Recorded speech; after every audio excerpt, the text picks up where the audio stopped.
Hello everybody, Floppy Waffle 69 here, and today we will be looking at the Tier 8 Premium Soviet light cruiser, the Dmitry Pozharsky. I believe is how you say it. If you don't, who really gives a fuck? You know what kind of ship I'm featuring or what the ship is called. This is the Tier 8 light cruiser that I believe was first introduced in the game as a free reward from completing mission chains back in the day. And then after that went away, if you didn't happen to pick her up during that event, I think 6 months later, Wargaming actually added this particular premium vessel into the Armory for 110,000 coal. But the question I'm sure you're asking yourself is this ship worth it? Do I go ahead if I have 110,000 coal and spend it on this vessel if I have that? Or do I hold on to that coal and pick up something else? This is my little 2-second review on this thing, okay? And then eventually I'll get into the later on review if you want to stick around for that long. This particular vessel is not that good. At least I find it not to be that good because it does a very good job at not doing a lot of damage. It is very limited. As you know, if you've been a fan or if you've been a longtime viewer of my channel, you know that when it comes to AP only ships, it has to scratch a certain itch in order for me to actually want to play it. For example, the Minotaur. The Minotaur has the short fused high explosive and the short fused AP. My bad. I don't know what I was thinking there. The short fused AP, and the short fused AP is going to arm with less armor for it to basically less armor to penetrate in order for it to arm, and you're going to get full pens. It's going to absolutely devastate destroyers, and it's rapid fire. Boop, boop, boop, boop. The whole line, very, very fun, right? That's one example. The Stalingrad. I know that's not really our AP only, but people pretty much play it as if it's AP only. That ship's insanely good AP ricochet angles, and it's really good penetration. It's insane, right? There are certain ships in this game that when it comes to its armor piercing, they are just known. I guess another one could be the USS Des Moines, right? For an example, is another phenomenally known ship in this game for its phenomenally good AP. But when it comes to the Pozharsky, this AP is not improved at all. You just get armor piercing, and you get 152 millimeters armor piercing. So because you can't do damage over time with high explosives, and because you're solely reliant on broadside vessels, this ship really does struggle early game when vessels are kind of coming in toward you. Also, on the contrary, if you're looking at a ship like maybe this ship will be good in operations and co-op and asymmetrics, the answer again is no, because the bots are going to be selling at you nose in, and you're going to be getting nothing but shatters and ricochets. This ship really does struggle in that regard. And I can't help but feel this ship's existence is because Wargaming already had the assets of the Mikhail Kutuzov, the ship, the Tier 8, sister ship to this, that is removed or locked behind loot crates or Santa crates. And they said, well, we really want to resell and package this ship. And they go ahead and take that model and put a 55 here on the broadside and say, here you go, and change it a little bit. This ship is certainly not that good of a ship, but my challenge is to make this ship work. And I have found a captain build and the upgrades correspondingly, of course, that help make this ship a little bit more bearable to play. Now, there are an absolute boatload of ships that I can recommend over this vessel.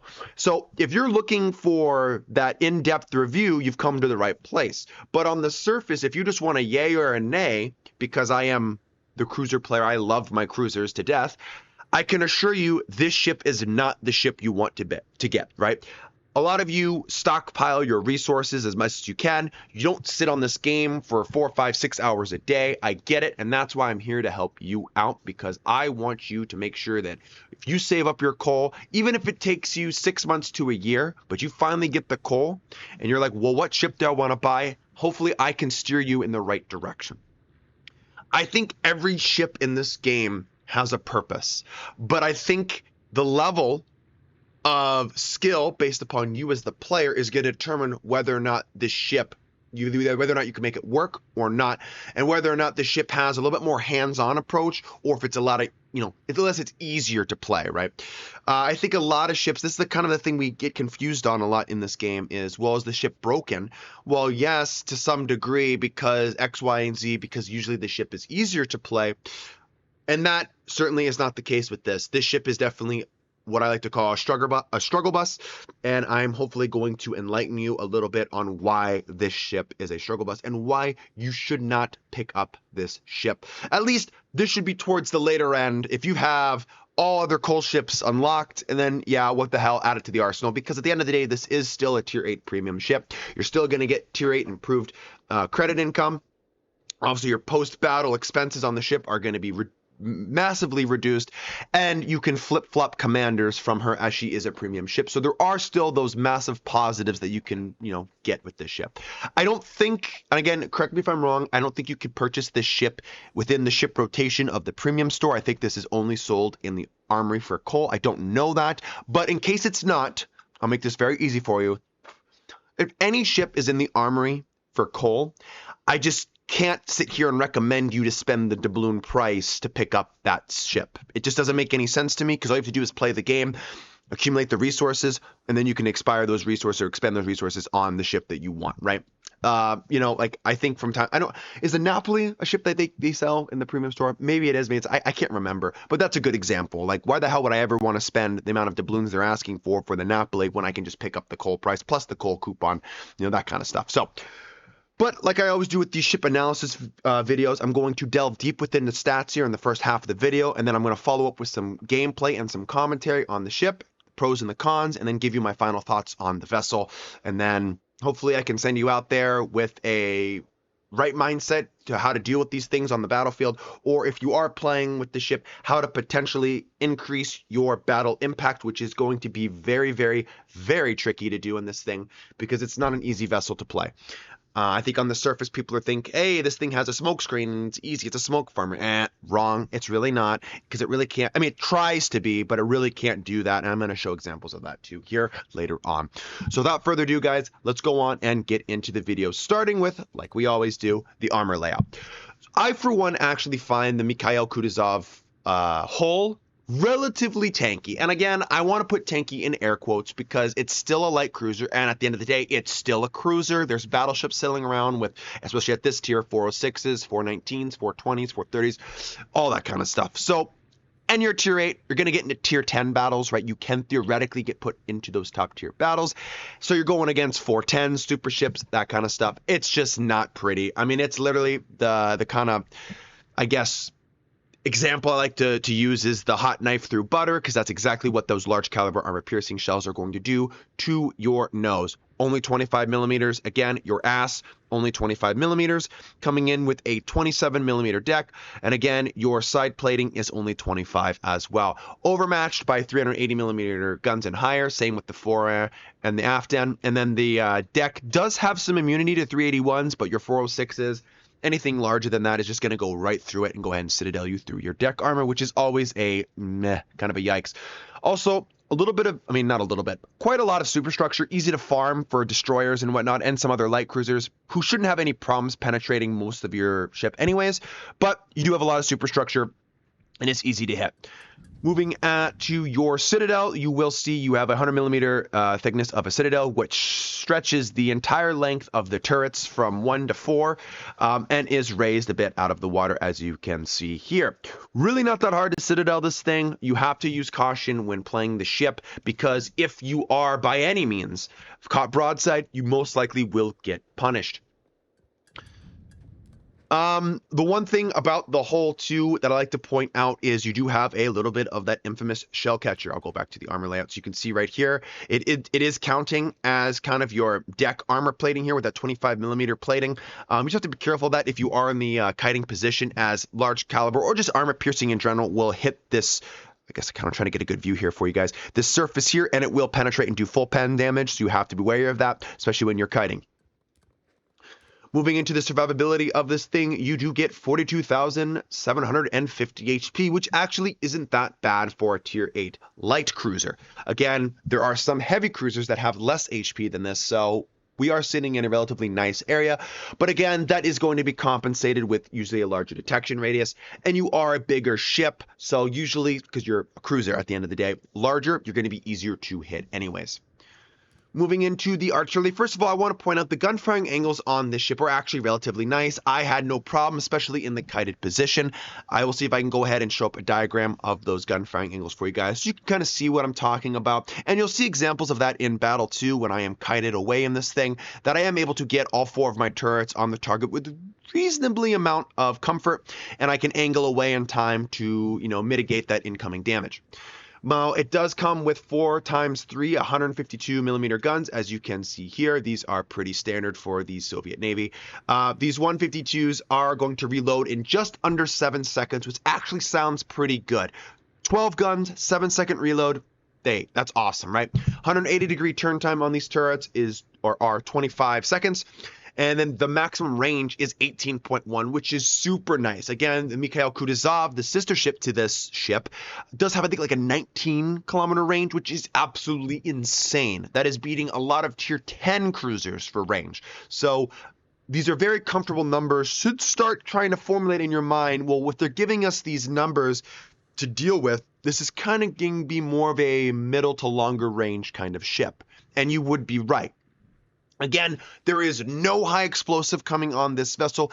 AP is the only thing you have going into battle. Your maximum damage is 3,300 with the initial velocity of the shells coming out of the gun barrels is 950 meters a second, which actually is quite nice. I find myself hitting, especially where I want to be playing the ship at, a lot of shells on target, so it does feel pretty comfortable to play in regards of the gun standpoint. But what doesn't feel good is not having high explosive. I already mentioned this earlier on in the video. Not having that damage over time, that easy pen damage mode activated mechanic really does force this ship to struggle and have to find ways to do damage with either pinpointing superstructures or having to try to gain flanks on enemy ships, which is tough when you are a larger, not as stealthy light cruiser. The secondary battery, these are the 6x2 100mm guns, kind of similar to like Grozavoy turrets, I would say, but Grozavoys are 130s, these are 100. Again, they're going to be there to set the occasional fire. That is the only fire that you can set on the ship is via the secondaries. They have a maximum range of just under 7 kilometers, do 1,400 damage with a 6% fire chance, 17mm of penetration. Guys, don't rely on the secondaries. They're there to help you out occasionally for that, like, tied-in destroyer engagement if you need a fire kind of thing here and there, but this ship does not want to play in close and personal. That is just, I can tell you right now, this ship does not want to do that, and you'll see why here in a bit. The torpedoes. 2x5 533mm torpedoes. 180-degree turn time is 6 seconds. Reloading is 130 seconds, give or take. That's pretty long. 4-kilometer range. This brings me back to when we're grinding down the Soviet cruiser lines before we split between, the Italian and the Chapayev. 4 kilometers is the norm. Okay. These are what I call the oh fuck torpedoes, the YOLO torpedoes, the last ditch effort if someone's pushing me torpedoes. You are not going to be utilizing these torpedoes every game, or if at all. These torpedoes are there so that ships that are there going to push around an island into you, you have a get out of free jail card, last ditch effort, here, take this, catch mechanic, but they are not there to be pushing the enemy and say surprise, because they're going to be seeing you coming from a long ways away. 14,400 damage actually isn't terrible. Again, we are a light cruiser, so not bad. 65 knots, relatively quick with a 1.3 kilometer range. Again, people are going to know if you're within 4 kilometers and you're starting to turn out, it's a good chance you're launching your torpedoes, so they're most likely going to land unless you completely whiff it by using the white indicator or some other thing happens and you get disconnected from the internet and people are like, what the fuck did this guy just do? It happens. Believe me, I would know. But again, like I've mentioned with these torpedoes, they are not there to be offensive-minded torpedoes. I would say these torpedoes are like a last-ditch effort defensive maneuver torpedoes. Thank God we have airstrikes. Hey, there you go. No depth charges on this thing. We finally can call in the aircraft to drop the depth charges for us. Allows it to deal somewhat better with submarines. Again, this thing isn't a submarine hunter by any means, but you do have that a little bit mitigation for submarines. So if your allies do happen to spot it, there you go. A defense. Now, the Mikhail Kutuzov actually isn't that bad of an anti-aircraft platform, especially when dealing with Tier 8 and Tier 6 aircraft carriers. The problems occur when you get into Tier 10, and we can't go against super carriers, but Tier 10 aircraft carriers, they don't care. They're going to go right through your auras and drop you with minimal losses, if at all. Now, this ship can slot the defensive AA fire consumable. I would highly recommend you do not do that. We want to make sure we're running the hydroacoustic search for obvious reasons. Because we are in a smoke cruiser, I think it would be more beneficial for you to run the hydro. And that goes with the Mikhail Kutuzov as well. Again, if you are feeling that you're getting focused by aircraft time and time again, and where you're playing this ship at, I can see there's an argument to be made that defensive A might be a good substitution. For me, you're going to get more use out of the hydroacoustic search in more scenarios, so that's why I go ahead and slot it. Okay. Going into the maneuverability of the vessel. And I don't believe this is true because I think I have signal flags on. Let me just go ahead and demount those. Maximum speed of 33 knots, not too shabby. Turning circle radius of 760 meters and a rudder shift time of 6.5 seconds. Okay, the ship's turning circle radius is on the larger end. The rudder shift time is not that bad, but you are a taller, longer, bigger ship.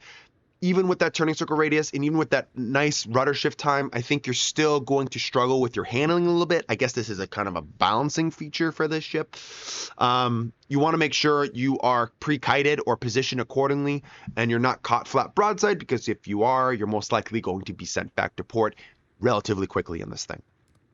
And last but not least, you have concealment. Now, if I remember correctly with the vessel, and I want to make sure that I am using the concealment modification on the ship, your base detection is 14.01 kilometers. Go ahead and slot the concealment module on the ship. You get it down to 12.6, and with my corresponding commander, you can go ahead and get it down to 11.3 kilometers.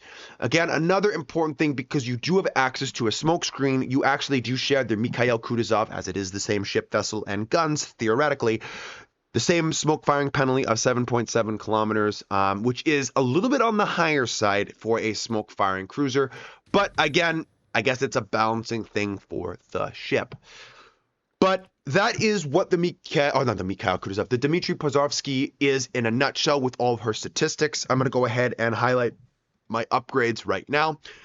As you can see, my upgrades are as follows. I use main RN's modification 1. I go ahead and follow up with engine room protection. I follow up with aiming systems mod 1 in the 3rd slot. In the 4th slot, I use propulsion modification 1. And in the 5th slot, I go ahead and slot concealment systems modification 1, followed by consumables of the damage control party, standardized hydroacoustic search with the 5-kilometer detection of ships, and you have the short burst smoke generator. You get 4 charges base. This smoke action time is 15 seconds with a cooldown of 70 seconds, and your smoke will last 40 seconds. This is similar to like the Daring smoke. It's super nice, and it allows the ship to be a little bit more flexible because you have more smoke charges. You could smoke up, farm for like just under a minute, and then go ahead and start moving again. Sometimes the longer, bigger, I guess we could call like team-oriented smoke screens are kind of a death sentence at times for ships, because they sit flat broadside in their, thinking they're immune to incoming shots and damage, but then the whole smoke screen gets flooded with torpedoes. It does happen. We all know, any of us know, who've been playing this game for a reasonable amount of time, that smoke screens are torpedo magnets. And I think the short burst smoke generator allows us to kind of mitigate that at times, because we're not sitting in it for too long. We can get moving within 40 seconds or so, right? It allows us to kind of have like a rain check on that and make sure that we're not getting sidetracked a little bit. So I do like the Daring smoke style. So like smoke screen style, it is nice, especially on these cruisers as well. Though I'm not a big fan of smoke farming cruisers, I will say I do prefer this sort of smoke screen when it comes to my smoke farming cruisers. Okay. And then I will go ahead and highlight the commander build in battle. I think it's just easier. to do so. But yeah, guys, that is the Pozharsky in a nutshell, from the upgrades, from what you can do, from what she kind of is in regards of the raw statistics of the ship. But without further ado, guys, let's go ahead and take her into battle and see what we can do. Okay, and here we are in battle. We happen to load into a tier 10 battle, which seems very common nowadays, especially if you are playing a tier 8 ship. Does kind of suck. Hey, I'm not a big fan of the +2, -2 matchmaker, but oh well, here we are. We have to deal with it. We can either sit and cry in a corner, or we can try to do something. But especially with this ship, it is hard to make a bit of an impact. As you can see, I'm going to flash up the commander build and the corresponding upgrades that I already went over. Captain build, just to touch on it briefly, very self-explanatory. I'm coming in with grease the gears, obviously for helping me turn my turrets faster. The other captain skill, which is consumable enhance, which is going to give me plus 10% on my hydroacoustic search and my smoke generator. Adrenaline rush, obviously concealment. Coming in with, top grade gunner. Superintendent, the survivability expert skill, and of course coming in with incoming fire alert, because I always love to know when someone opens up and shoots at my fragile light cruiser. Now, what you need to understand about the Dmitry Pozharsky, and you probably look it up, you're going to look it up on ShipTool and say, but Floppy, I mean, I understand what you're saying, but this AP, it does wonders, blah blah. No, okay, it doesn't. And I'm going to talk about the armor piercing here. Now, the AP is very, very underwhelming, okay? If you look at this ship first off, you're going to have to understand that, yes, the AP DPM of this vessel is clocking in at 349,412, which is actually putting you in the top 5 for best tier 8 cruisers for AP DPM. Obviously, the Mines, the Weissbotten, the Cleveland, and then we have you here, it's a Dmitry. And that sounds very, very nice, but the part of the problem is your AP DPM, there's also a thing called effective DPM. And that is if your shell happens to penetrate, overpens, how much damage you're actually going to be doing on a consecutive basis. This is something that the Pozharsky really struggles with, because it has to take advantage, or can only really take advantage of, either placement shots on the superstructure or on broadside targets. As you can see, when I am aiming my shots, I'm always aiming higher on these vessels, especially like here, for example, was the Marco Polo. I'm aiming on the top echelon of the ships. That's just because I know I can penetrate with my AP their superstructure and their upper deck at times, but anything lower than that, I'm just going to result in shattering or potentially even ricocheting. There is no improved firing angles here at all. This AP is solely reliant on you and where you're shooting and the targets and what kind of target they're presenting at you, basically, is what I'm trying to say. So that's the big stinker about this ship, is there's nothing that can help you do damage. It's just solely reliant on you and the way the enemy is angling, or lack thereof, to have you land your shots on the target. That's the big thing and the very big problem with this ship. Another thing too is, like I've already mentioned in the port screen, you are relatively large, so it's going to translate to having a harder time dodging incoming salvos. So I always find more success playing this ship around the 14 to 17 kilometer range. So middle to longer ranges with this vessel. I don't want to be coming in around 12 kilometers or closer. That gives you no time to juke at all, and you really become a priority target, especially. As you know, from either playing battleships or from playing against them, if you're a cruiser main like me, battleships will always gravitate towards shooting the cruiser because they know they can absolutely nuke you back to port, and everyone who plays battleships looks for those large numbers in regards of their damage. Those citadel ribbons, those huge chunking damages, shots, that's what they're looking for. So I guess you kind of can play a little bit further towards the back and hopefully can, get that stigma out of their mind. I've talked about this in the past, though, with some ships who can mitigate damage better, like the Khabarovsk, for example. One salvo or more salvo shot at you is one less salvo shot at your allies, which is huge, right? This ship is the exact opposite. You don't want to be shot at, because more often than not, you will be taking damage, and that's something that you really struggle with. You have no heal, which kind of sucks, right? Especially when you get against cruisers and other ships who have heals, it really puts you at a significant disadvantage, and you really just have to buy into that supportive role. And it really sucks because the only support you're going to be doing is minimal at best, unless that ship is totally locked in to a brawl with another ship and they just don't care and they show you broadside. That's really where you can take advantage. Okay, another thing with this ship is dealing with destroyers. Okay, this is a big one, dealing with destroyers. As you know, the Minotaur, as an example, is a very, very scary ship to see in a destroyer. Okay, especially sub 10 kilometers radar range, that kind of stuff. And now, why is that? Well, that's because it has short fused AP, which means its AP has to penetrate or can penetrate less armor and fuse and full pen, and that's doing the maximum damage or higher end damaging per salvo or per shell landing and penning on target. The Pozharsky doesn't really do that. It solely relies on overpen penetration unless you have the enemy destroyer angle slightly, which is, again, is going to increase your threshold enough where then your shell can penetrate more armor and have enough time to fuse and detonate within the ship. But then again, there's that fine line, because if the destroyer angles too much, well, then you're going to be getting then you're going to be getting ricochets and doing no damage at all. So there's a real fine line there, and you have to try to find that happy medium between the two. So if I haven't already sold you on this ship, then let me add a little bit more to it, okay?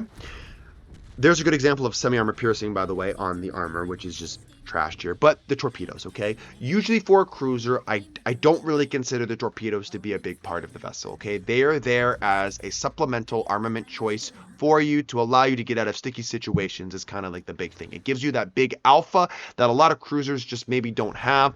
Cruisers are more DPM focused than they are actually like damage per shot, right? There are some cruisers that are different, right? But I'm just saying for the vast majority, especially light cruisers, DPM and effective DPM is even more important for light cruisers than it is any other cruiser type, because it translates to basically their battle impact, right? They have to do and deal with the smaller caliber shells, and usually they have to pick and choose their targets, and when they shoot them, they usually have a lower chance to penetrate their HE, right? They have to land it on superstructures, and now that same mentality has to be applied to the Pozharsky's armor piercing. Now, the Marco Polo doesn't necessarily make this hard for me, as he is a thicker vessel with a large freeboard. He is showcasing a whole lot of broadside, and I'm actually pinpointing and picking my shots very well and landing them on target so I can go ahead and get those full pens. But now, as you can see on the map, I am towards the back end of the map, and I really don't want to be here.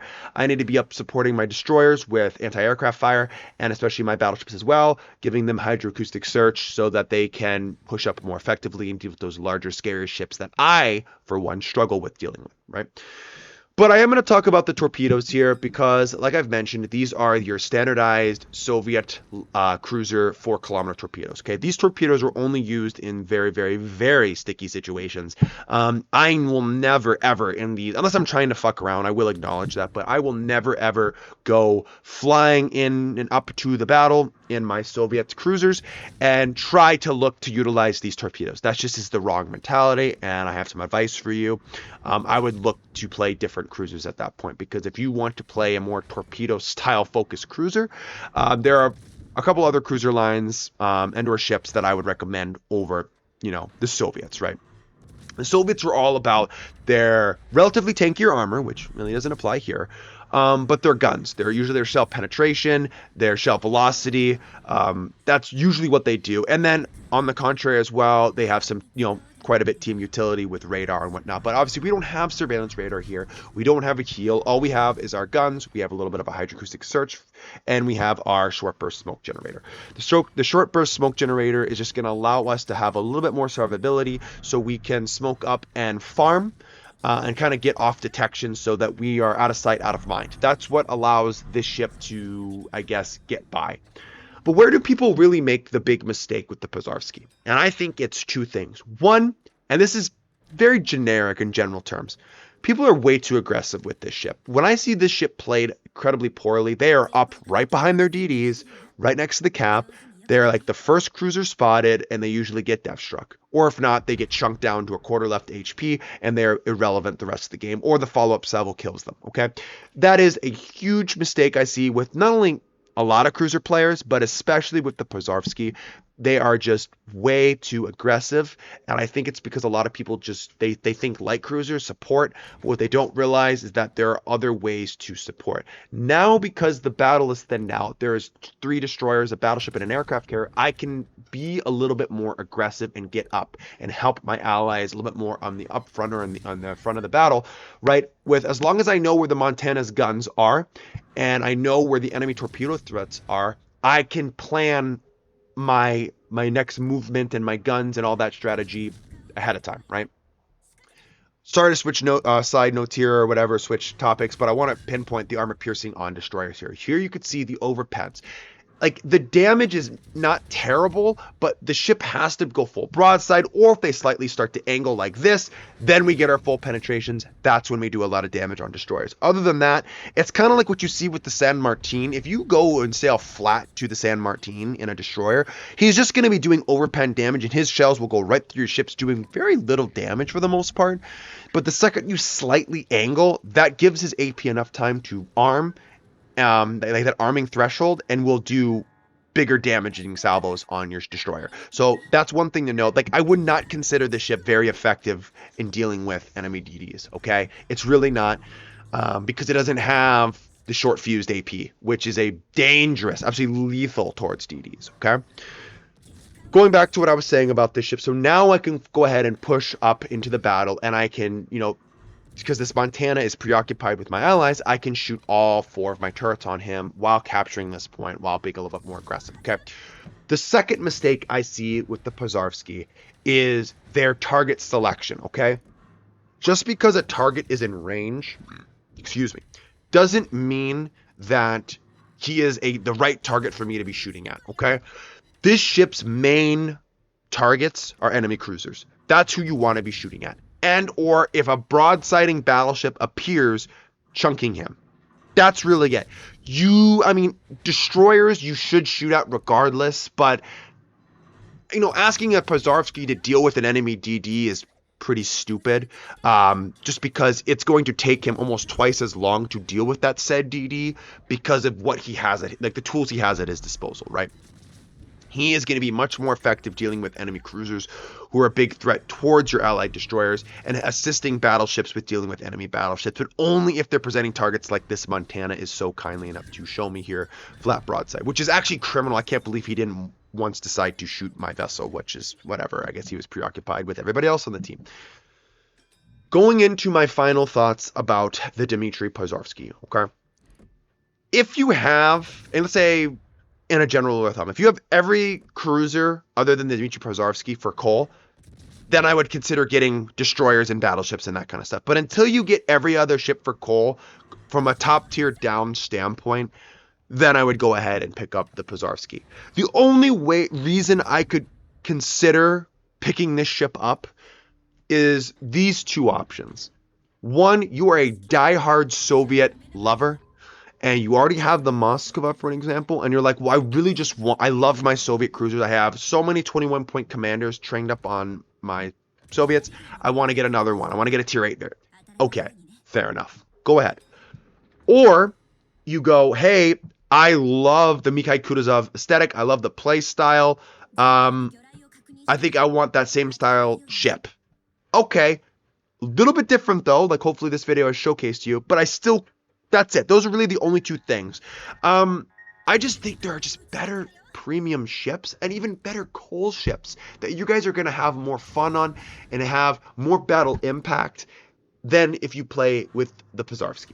That's all I'm trying to say. So hopefully you guys found this video not only entertaining, but also informative. I mean, this is nothing new. This ship isn't brand spanking new. This ship has been out there, and I'm trying to feature older premium ships with, my builds and stuff like that, because I know I've helped a fair amount of people out there with certain captain builds to kind of steer them in the general direction, right, about how to make these ships work. But this ship in particular, I would say hold off on. don't really pick up this ship until you pick up other ships. There are just better options out there for coal. Okay, to me, this was Wargaming who gave the ship away for free. Some people couldn't get it, so they're like, you know what? We don't know what else we're going to do with this ship. We're probably not going to make money off this ship. We're going to stuff it in the armory. That's kind of what I think Wargaming's thought process was when it came to the Pozharsky being added for the armory for coal. Now, on the contrary, 110,000 coal is actually not a bad deal, especially with the coupon, though for that price, I wouldn't consider using the coupon on this because if you already have the coal needed for that, there's other ships you could get, right? I just think, and I'll be able to kind of put a pin in this conversation, is go with something else. You're going to have more fun, more game impact. It's going to be a better use of your coal than it would be picking up the Pozharsky. That's all I'm trying to say. Though, as you can see in the background, 139,000 damage.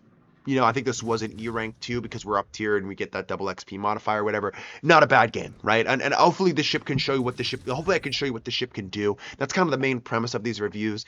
And it comes down to you, whether or not, after seeing this and what I've talked about, whether or not you think this ship is worth it. But honestly, I'm interested in hearing what you guys think. I think... for me, I'm not a big fan of this ship, but maybe you guys think otherwise. Maybe you guys think this ship is the real deal, right? Maybe you guys think that, you know, I'm a little bit wrong on my review or analysis of the ship, and that's fine. That's what this channel is all about. It's just about a place where we can have an open conversation and discuss the pros and cons and whether or not you think the ship is worth it because of X, Y, and Z, or why it is not worth it for X, Y, and Z. That's all I want to do with the founding of this channel. So anyways, guys, I hope you enjoyed the video. Stay tuned for more. Enjoy your guys' weekend, and I will see you all in the next one. Have a good rest of your day, and peace out.